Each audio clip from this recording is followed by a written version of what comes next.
Hello guys, this is KC Patel and welcome to Satvik Academy. Satvik Academy के YouTube channel में आप सभी का स्वागत है। जैसा कि आप लोगों को पता है कि रीट का नोटिफिकेशन आपका जारी हो चुका है, रीट 2024, जिसका एग्ज़ाम आपका 2025 में होगा। तो इसकी पूरी डिटेल आपको इस वीडियो के माध्यम से पता चलेगी। रीट का सिलेबस क्या है, पेपर 1 और पेपर 2 का क्या आपके सिलेबस में चेंजेस किए गए हैं, आपको जो एग्ज़ाम है वो एग्ज़ाम डेट कब है, आपका पेपर ऑनलाइन होगा या फिर ऑफलाइन होगा, इसमें नेगेटिव मार्किंग होगी या नहीं होगी, अदर स्टेट वाले अप्लाई कर पाएंगे या नहीं कर पाएंगे, ये पूरी डिटेल आपको इस वीडियो के माध्यम से मिलेगी। इसके अलावा आपको डिटेल सिलेबस में यहाँ पर बताऊँगा कि आपके जो CDP है वो कितने नंबर की आती है, टॉपिक क्या क्या है। डिटेल PDF आपको मिल जाएगी हमारे टेलीग्राम चैनल में। लेवल 1 और लेवल 2 दोनों की सिलेबस की PDF आपको हमारे टेलीग्राम चैनल में मिल जाएगी। वहाँ से आप लोग अपलोड करके प्रिंट आउट निकाल के अपने पास रख लें, ठीक है। अब हम बात कर लें यहीं पर कि अदर स्टेट वाले जो हैं, तो मैं आपको यहीं बता देता हूँ, किसी भी स्टेट से हो आप, रीट 2024 में आप अप्लाई कर सकते हैं, ठीक है। बस इतना होगा कि आप वहाँ पर जनरल में काउंट होंगे अपने स्टेट में, चाहे किसी भी कैटेगरी से हों। राजस्थान में आप जनरल से काउंट होंगे, चाहे आप मध्य प्रदेश के हों या फिर बिहार के हों, छत्तीसगढ़ के हों, उत्तर प्रदेश के हों, सभी लोग रीट में अप्लाई कर सकते हो।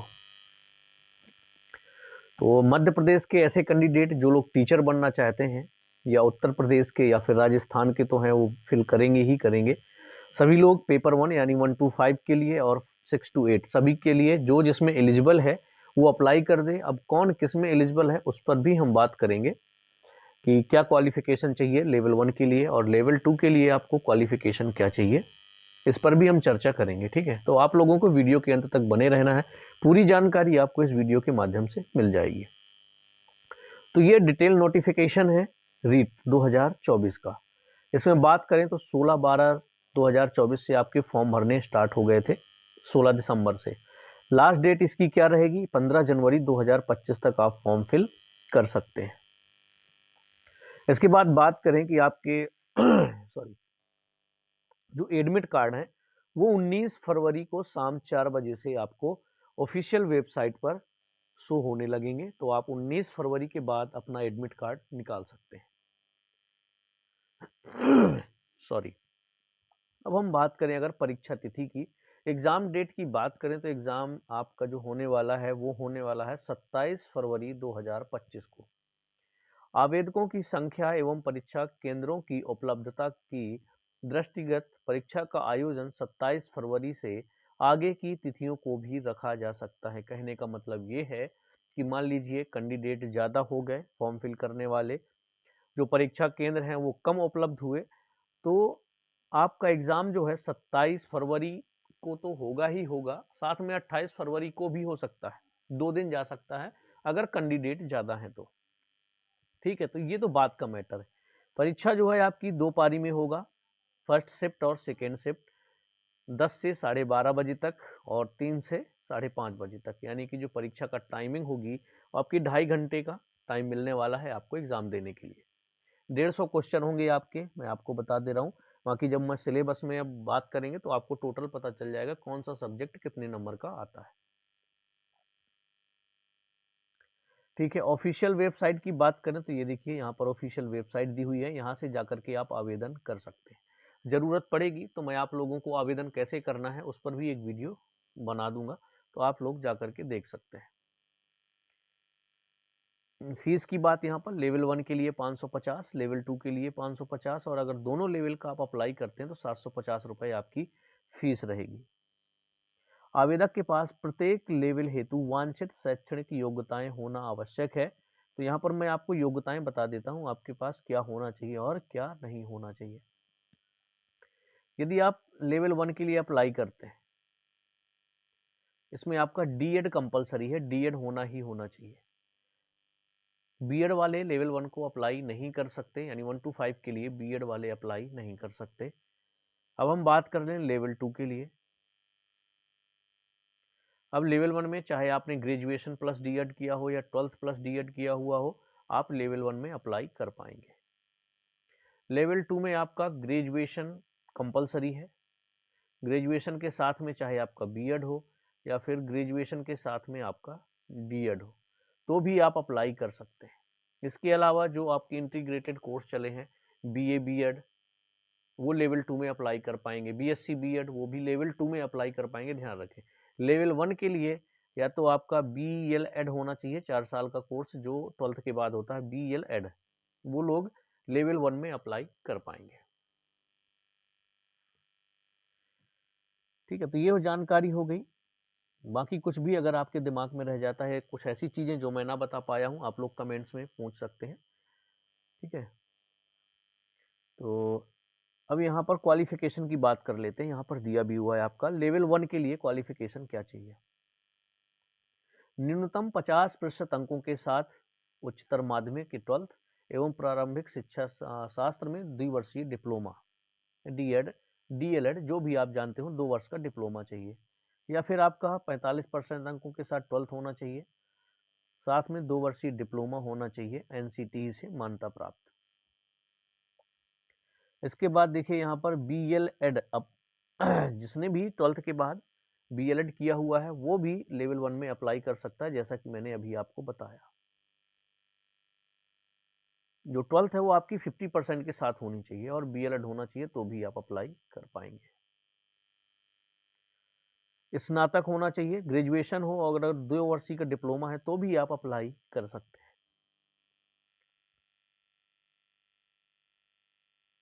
अब एक यहाँ पर पॉइंट आ गया है, इसको ध्यान से सुनिएगा।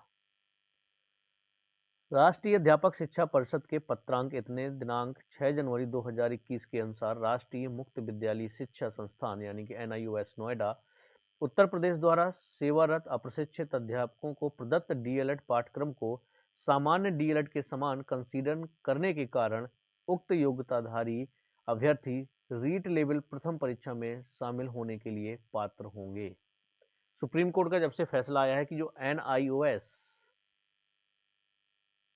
में जिन्होंने डीएलएड किया हुआ है वो भी अब प्राइमरी में एलिजिबल होंगे, या फिर मान लीजिए ग्रेजुएशन कर लिया है तो लेवल 2 यानी 6 to 8 के लिए भी अप्लाई कर पाएंगे।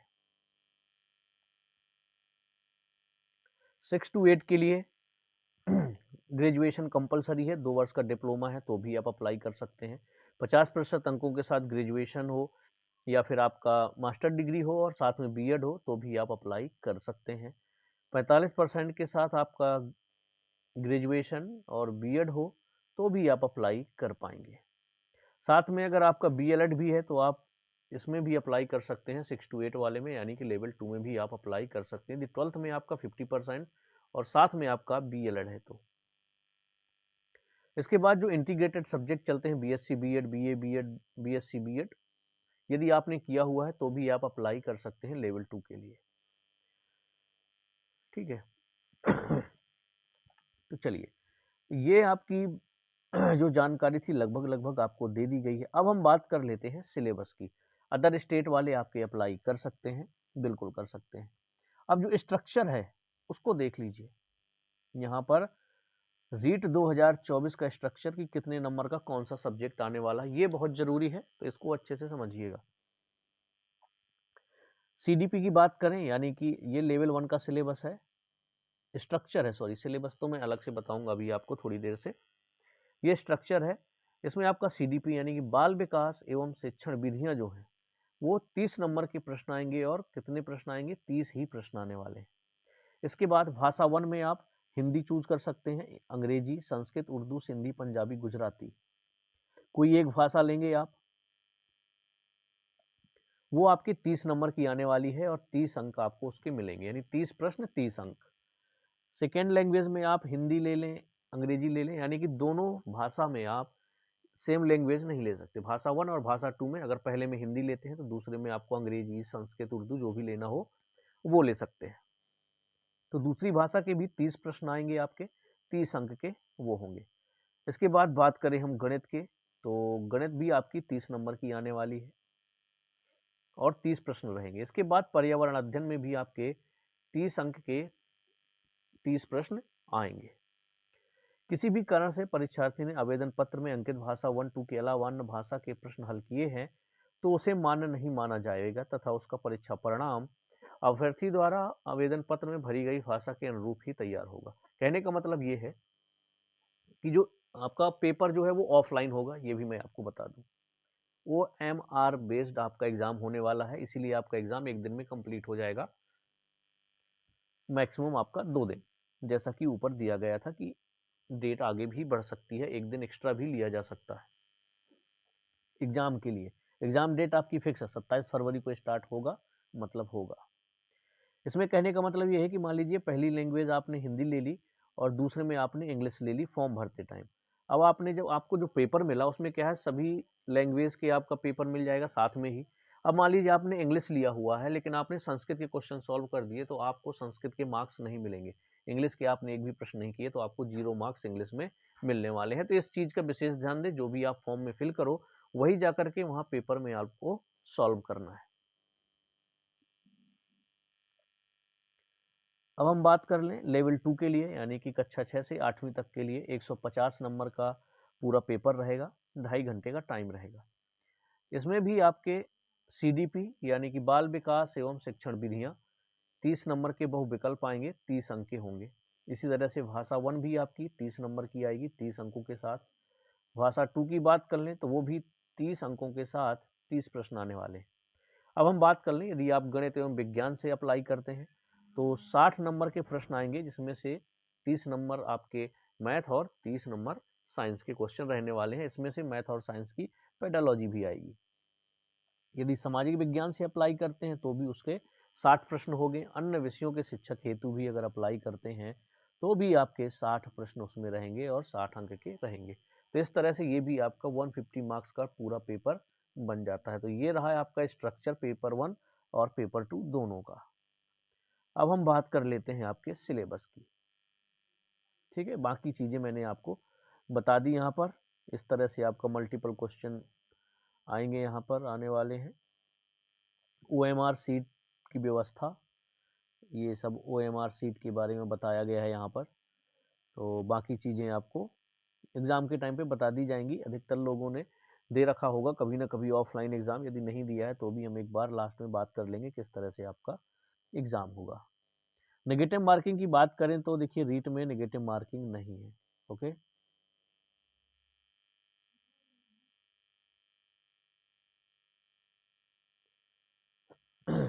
क्वालिफाइंग मार्क्स, रीट एक पात्रता परीक्षा है, इससे आपकी डायरेक्ट भर्ती नहीं होगी।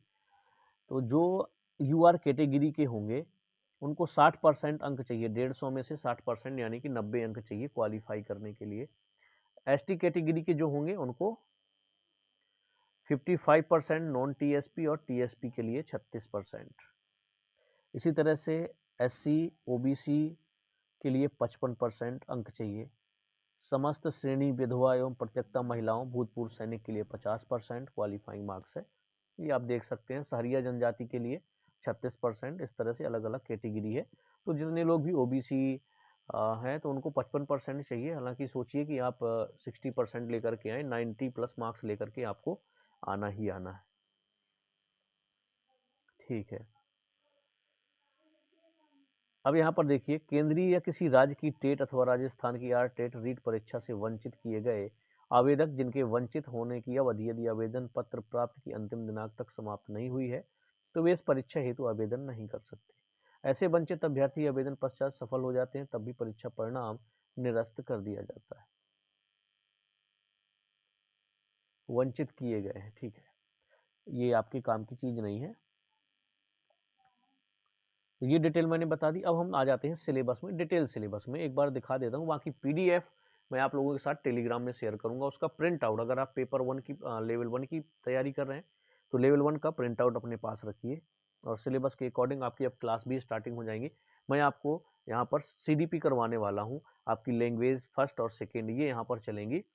जितना होगा कवर मैं करवा पाऊंगा आपका पूरा यूट्यूब में, एकदम आपको परेशान नहीं होना। CDP तो वैसे करवा देंगे कि आप 30 में से 25+ आराम से लेकर के आ जाएंगे। ठीक है, हाँ, तो क्लास के लिए टेंशन ना लें, बहुत जल्द आपकी क्लास 1 या 2 दिन में आपकी क्लास स्टार्ट करने वाला हूँ। रीट के लिए, CTET के लिए भी, MP टेट चयन परीक्षा के लिए भी साथ में चलेंगे। CDP आपकी वही है चाहे आप किसी भी एग्जाम की तैयारी कर रहे हो। ठीक है, चलिए सिलेबस मैं आपको दिखा देता हूँ लेवल 1 और लेवल 2 दोनों का।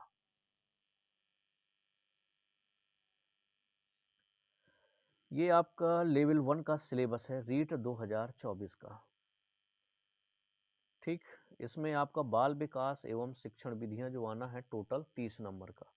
यहाँ पर आपको टॉपिक दिए गए हैं। बाल विकास में से आपका आने वाला है वृद्धि एवं विकास की संकल्पना, विकास के विभिन्न आयाम एवं सिद्धांत, विकास को प्रभावित करने वाले कारक एवं अधिगम से उनका संबंध, वंशानुक्रम एवं वातावरण की भूमिका। यहाँ पर इंडिविजुअल डिफरेंसेस यानी कि व्यक्तिगत भिन्नताएं आएंगी, व्यक्तित्व आएगा, पर्सनालिटी, इंटेलिजेंस यानी कि बुद्धि जिसे कहते हैं, बहुबुद्धि का सिद्धांत किसने दिया। तो ये पूरा टॉपिक वाइज सिलेबस आपका दिया हुआ है। अब देखिए एक एक मैं टॉपिक बताऊं, इससे अच्छा है कि मैं आप लोगों के साथ इसकी पीडीएफ शेयर कर दूं, आप वहां से डाउनलोड करके प्रिंट आउट निकलवा लीजिए, या फिर डायरेक्ट ऑफिशियल साइट से जाकर के भी आप निकाल सकते हैं। ठीक है, तो ये टॉपिक है एनईपी 2020 भी आपका आएगा, समावेशी शिक्षा भी आपकी आएगी। तो ये सीडीपी का सिलेबस है। इसके बाद लेवल 1 में ही आपका अगर फर्स्ट लैंग्वेज में आप लेते हैं इंग्लिश, तो इंग्लिश के लिए आपका ये है, ये सॉरी इंग्लिश में आपको दिया गया है इसका सिलेबस। एक बार हिंदी में ऊपर दिया गया है और नीचे इंग्लिश में दिया गया है। अगर जो लोग इंग्लिश मीडियम से हैं वो लोग इंग्लिश मीडियम से भी सिलेबस देख सकते हैं। इसी तरह से आपका यहाँ पर आ गया भाषा 1 के लिए। तो भाषा 1 में अगर हिंदी लेते हैं तो उसका ये सिलेबस है। ध्यान दीजिएगा कि जब भाषा 1 में हिंदी लेंगे तभी ये वाला सिलेबस रहेगा। ठीक, ये सारे टॉपिक हैं, ऊपर लिखा हुआ है। इसके बाद फर्स्ट लैंग्वेज में अगर इंग्लिश लेते हैं तो आपका ये सिलेबस रहेगा। इस बात का ध्यान रखें कि भाषा 1 यहाँ पर लिखा हुआ है, यदि भाषा 1 इंग्लिश लेंगे तभी ये वाला सिलेबस रहेगा। जब भाषा 1 में अगर हिंदी लेते हैं तो ये वाला सिलेबस रहेगा। यहाँ पर ये भाषा 1 के लिए है, लिखा भी हुआ है, तो कंफ्यूज बिल्कुल नहीं होना है। यदि भाषा 1 में आप संस्कृत लेंगे तब ये वाला सिलेबस होगा, लिखा हुआ है यहाँ पे भाषा प्रथमा 1। इसके बाद आपकी उर्दू फर्स्ट में लेते हैं तो फिर आ गया आपका सिंधी, अगर लेते हैं तो ये आ गई। ये कौन सी लैंग्वेज है, पंजाबी है, तो ये हो गया आपका सिलेबस। गुजराती तो ये हो गया। अब भाषा 2 में अगर हिंदी लेते हैं तो ये सिलेबस रहेगा। ठीक है, जो आपको यहाँ दिया हुआ है, ये देखिए लिखा हुआ है। जब भाषा 2 आप सिलेक्ट करेंगे हिंदी तब आपका ये वाला सिलेबस होगा, नहीं तो दूसरा होगा। मान लीजिए भाषा 2 में आपने इंग्लिश सेलेक्ट किया तो आपको हिंदी नहीं, ये वाला सिलेबस पढ़ना है, लैंग्वेज 2 इंग्लिश का, क्योंकि आपने भाषा सेकेंड में इंग्लिश सेलेक्ट किया हुआ है। यदि संस्कृत करेंगे तो आपको संस्कृत लेना पड़ेगा। ये हो गई संस्कृत द्वितीय भाषा में। द्वितीय भाषा में आपका संस्कृत हो जाएगा यदि आपने संस्कृत लिया है तो। ठीक है, तो चलिए मैं ये सिलेबस आपके साथ शेयर कर दूंगा। ये तो बात हो गई आपकी लेवल 1 का सिलेबस है इस पीडीएफ में। सेकेंड पीडीएफ जो है आपकी लेवल 2 की उसकी भी पीडीएफ मैं आपको कहाँ पर, टेलीग्राम चैनल में अपलोड कर दूंगा। टेलीग्राम चैनल की लिंक आपको हमारे डिस्क्रिप्शन बॉक्स में मिल जाएगी। ठीक है, बाकी सोशल मीडिया जो है हमारे फेसबुक वगैरह, इंस्टाग्राम, वहाँ भी आप हमें अप्लाई कर सकते हैं। पूरे इंडिया में कहीं पर भी शिक्षक की भर्ती होती है तो वहाँ का सिलेबस, कौन से स्टेट में वैकेंसी निकली, कब सेंट्रल की निकली है ना, चाहे आपका केवीएस हो, एनवीएस हो, टीचिंग एग्जाम से रिलेटेड संपूर्ण जानकारी और साथ में क्लासेस आपको इस चैनल के माध्यम से देखने को मिलेगी। तो अगर आप शिक्षक बनना चाहते हैं, आपका लक्ष्य शिक्षक बनना है, तो चैनल के साथ जुड़े रहिए। रेगुलर आपको शिक्षक भर्ती से रिलेटेड अपडेट मिलती रहेगी। कौन से राज्य में आपकी वैकेंसी निकली है, कौन कौन लोग अप्लाई कर सकते हैं, अदर स्टेट वाले अप्लाई कर सकते हैं कि नहीं, एलिजिबिलिटी क्राइटेरिया क्या रहेगा, है ना, क्वालिफिकेशन क्या चाहिए होगी, एज क्या चाहिए, ये सारी डिटेल आपको मिलेगी। और साथ में क्लासेस, सीडीपी की क्लास अब आपकी स्टार्ट होने वाली है। 1 या 2 दिन में आपकी सीडीपी क्लास स्टार्ट हो जाएगी, जो कि आपकी रीट 2024 जो आपका 2025 में होने वाला है उसमें काम आएगा। सीटेट जो आपका होगा उसमें काम आएगा। नेक्स्ट सीटेट आपका याद रखिए, जो आपका जुलाई 2025 का सीटेट होगा उसकी तैयारी में भी अभी से जुट जाइएगा। मैं कहूँगा आप किसी भी स्टेट से हैं लेकिन सीटेट जरूर दें, क्योंकि बेसिक आपका वही है, तैयारी आप वहीं से शुरू करिए। यदि आपने डीएड, बीएड, डीएलएड ये सब किया हुआ है तो सीटेट का एग्ज़ाम बिल्कुल देना ना भूलें। आपकी तैयारी के लिए बहुत ज़रूरी है कि आप सी टेट का पेपर ज़रूर दें। तो चलिए मिलते हैं हम लोग नेक्स्ट वीडियो में। कोई डाउट होगा कमेंट्स में बताइएगा। PDF दोनों आपको मिल जाएंगी टेलीग्राम चैनल पर।